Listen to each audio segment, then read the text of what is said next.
यदि तुमने आसुरी भाव का त्याग किया और भगवान को प्रसन्न कर लिया तो अब तुम्हें त्रिभुवन में, अखिल ब्रह्मांडों में ऐसी कौन सी वस्तु है, पदवी है, सिद्धि है जो प्राप्त ना हो जाए। प्रभु को प्रसन्न कर लिया तो कौन सी सिद्धि ऐसी है, कौन सी वस्तु ऐसी है, कौन सा पद ऐसा है जो तुम्हें प्राप्त ना हो जाए। अरे ये धर्म, अर्थ, काम, मोक्ष सब तुम्हारे चरणों में लुटेगा यदि हरि मुस्कुरा दिए, हरि प्रसन्न हो गए। अब हमको हरि प्रसन्न के लिए कोई प्रयास नहीं करना। देखो देखो, समझो, वही फिर कह रहे थे भगवत प्राप्ति कठिन नहीं, कठिन है ये गलत संबंध त्याग करना, सबकी ममता ताग बटोरी। बहुत ध्यान से सुनना, कह रहे कि भगवत प्राप्ति या भगवत प्रसन्नता के लिए ये जो हम कह रहे हैं उसे स्वीकार कर लो, सब ठीक हो जाएगा।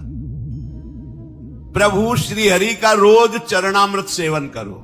भगवान व्यासदेव जी भगवान के अवतार हैं, अपनी बात वही बता रहे कि कैसे प्रसन्न करोगे। सारजुषाम चरण यो रूप गायताम न, बड़ी सार बात है। अकाल मृत्यु हरणम सर्वव्याधि विनाशनम श्री कृष्ण पादोदकम पीत्वा पुनर्जन्म न विद्यते। कई बार सत्संग में कह चुके हैं पर किसकी समझ में आता है। सबके पास चरणामृत होना चाहिए, रोज चरणामृत नियम से। गुरुजनों की कृपा से कुछ भी खाने पीने के पहले जिह्वा में चरणामृत जाता है। यह हमारा जीवन है। चरणामृत में पैसा नहीं लगता। अपने घर में नाम सेवा विराजमान है, हमारे को मिल रहा चरणामृत। संतों का चरणामृत, श्री जी का चरणामृत राधा वल्लभ लाल बिहारी लाल में खुला बट रहा है, खुला बट रहा है। आप कोई पात्र ले ले, अगर वो 2 बूंद डाल दें उसमें 1 लीटर जल मिला दीजिए, पूरा चरणामृत रोज पान कीजिए। मान लीजिए बात। अकाल मृत्यु हरणम, चरणामृत पीने वाले की कभी अकाल मृत्यु नहीं हो सकती, मान लीजिए बात। कोई भी व्याधि रोग तुम्हें परास्त नहीं कर सकता। होगा नहीं, हम नहीं कह रहे, परास्त नहीं कर सकता। रोग होंगे, परेशानियां होंगी, पर आप परास्त नहीं होंगे। श्री कृष्ण पादोदकम पीत्वा पुनर्जन्म न विद्यते। हमें तो लगता है कि 3 बार कम से कम ले, औषधि है, पास रखो छोटे से, उसमें 1 ढक्कन डाल लिया, सुबह उठते कुल्ला करने की जरूरत नहीं, सिराने रखा है।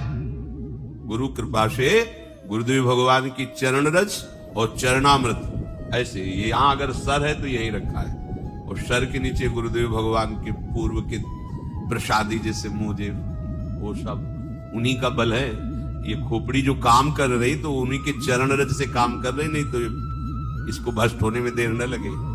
ये अगर काम कर रही ना तो गुरुदेव की चरण रज के प्रताप से। कहिए तुम्हें राज से बता रहे हैं, अगर वृंदावन की रज तुम्हारे सिराने रखी है तो बुद्धि तुम्हारी माया से ग्रसित नहीं होगी। पहले उठो, जे ही आंख खुले तो सबसे पहला कार्य चरणामृत मुख में डालो, फिर जल आदि पी के फिर अपनी दिनचर्या में चलो।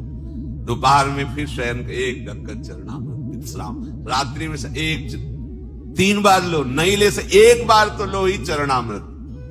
नियम सब लेते हैं चरणामृत। हाँ, आज से नियम बना लो कि रुपया रखना जेब में भूल जाओ, भले अगर कहीं बाहर जा रहे हो, पर चरणामृत और वृंदावन की रज मत छोड़ना, पास रखना। भगवत प्राप्ति आपकी जेब में है।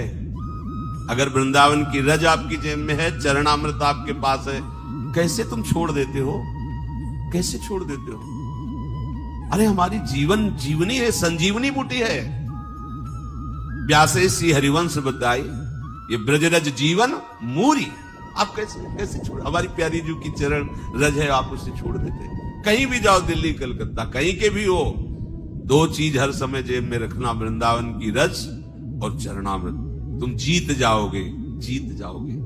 पर वो 2-4 दिन याद रहेगा, इसके बाद नहीं याद रहेगा। आसुरी भाव होने के कारण आपको ये बातें हंसी मजाक लगती हैं। चरणामृत का सेवन और प्रभु के नाम जप और नाम कीर्तन से हम माया पर विजय प्राप्त कर लेंगे। हमें मोक्ष की कोई आवश्यकता नहीं। शास्त्र प्रमाण बहुत सरल है भगवत प्राप्ति। कठिन है आसुरी भाव का त्याग करना, सुख वांछा का त्याग करना, ये भी छूट जाएगी। रोज चरणामृत पियो नियम से, और ब्रज रज वृंदावन रज तुम्हारे शरीर पे लगी होनी चाहिए। श्री जी का प्रसादी चंदन है और ये रज है। ये हमारा सौभाग्य है। जैसे सौभाग्यवती स्त्री सुहाग भरती है, ऐसे हमारा ये सुहाग है। जुगल जोरी सरकार की उपासना का हमें सुहाग लगाए हुए हैं। वृंदावन रजोप सेवी, ये हमारी पहचान है। वृंदावन रजोप सेवी, श्री हरिवंश जोरी वृंदावन रजोप सेवी है। इसी का हमारा, ये हमारी दास्ता का चिन्ह है, ये हमारा सुहाग है। और ये लगा है ना, तो इसमें जितना अंदर लिखा है ना वो लिखा ही रहेगा, उसको कोई फर्क नहीं पड़ेगा। इसका प्रभाव पड़ेगा तुम्हारे भाग्य में। जो लिखा है ना वो सब रद्दी हो जाएगा। लेकिन यहां रद्दी भाग्य को नहीं करना चाहते। कहा करना चाहते हैं? बोले रज लगा के जाते हैं तो लोग हंसते हैं।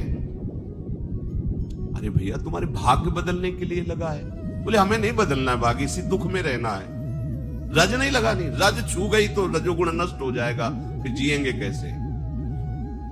अगर हम देखते हैं जैसे वृंदावन में से, तो कई बार देखे कर क्या रहा था, ऐसे बीच वाली अंगुरी से ऐसे रज छुआ, पहले से हटा दिया, फिर ऐसे रज न छू जाए, कैसे कैसे मंगल होगा?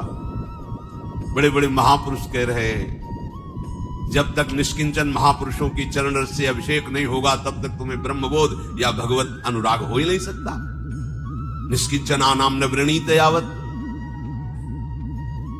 चरणामृत का रोज सेवन और रज रानी को पास में रखना और नाम जप करना, बस हो गया। उसी को तो भगवान कह रहे हैं अभ्यास योग युक्तेन। अब नाम जप पर ध्यान देते हैं। चरणामृत तो बाहर से हम ले लिए, पर नाम का विषय स्वीकृति से अंदर से होना चाहिए। नाम कठिन तब तक लगता है जब तक हमें लोभ जागृत नहीं होता, भगवत प्रेम का, भगवत प्राप्ति का, आनंद का, दिव्यता का। अभी तो हम बहुत पार्थिव विषयों में लगे हैं। कहा हो तुम भाई, कहा हो? कैसे तुम्हें नाम में प्रीति होगी, कैसे धाम में प्रीति होगी, कैसे भगवत प्राप्ति होगी? क्या चाहते हो? यही समझ में नहीं आता कि